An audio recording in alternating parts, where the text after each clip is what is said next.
बंगाल लंबे समय से विदेशी विचारों से प्रभावित कम्युनिस्ट सरकार के शासन में रहा। उनसे मुक्त हो गए तो विचारधारा विहीन, भ्रष्ट और करप्ट और क्रिमिनल तृणमूल कांग्रेस की सरकार की चुंगाल से फंसे और देखते देखते देखते हमारा सोनार बांग्ला का कल्पना, जिसका स्वप्न कवि गुरु टैगोर ने देखा था, वो नष्ट हो गया।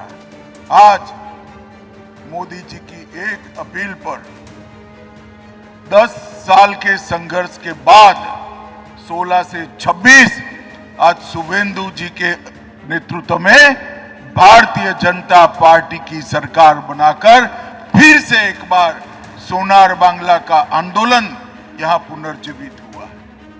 বাংলায় মমতা বন্দ্যোপাধ্যায় সরকার সিপিএম জমানা 34 বছরের অন্ধকার ঘুচিয়ে যতটা পিছিয়ে গেছিল, প্রতিটি ক্ষেত্রে যতটা সর্বনাশ, সেখান থেকে বাংলাকে কার্যত প্রতিটি উন্নয়নমূলক ক্ষেত্রে অন্য সমস্ত রাজ্যের তুলনায় এগিয়ে নিয়ে গিয়েছিলেন মমতা বন্দ্যোপাধ্যায়।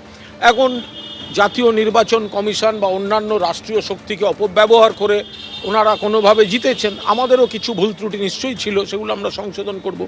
কিন্তু মমতা বন্দ্যোপাধ্যায়ের জমানার বাংলা অতীতের 34 বছরের থেকে ভালো, আবার বিজেপি শাসিত অন্য রাজ্যগুলির থেকে ভালো। এদের কাজ হচ্ছে রাষ্ট্রশক্তির অপপ্রয়োগ করে কেবল দল ভাঙানো। কিভাবে দল ভাঙানো যায়, এমপি ভাঙানো যায়, এমএলএ ভাঙানো যায়, এইটাই হচ্ছে তাদের অগ্রাধিকার। মানে তাদের ভয়টাই বলে দিচ্ছে যে এই রাজ্যে এখনো আসল ফ্যাক্টরের নাম মমতা বন্দ্যোপাধ্যায় এবং তৃণমূল কংগ্রেস।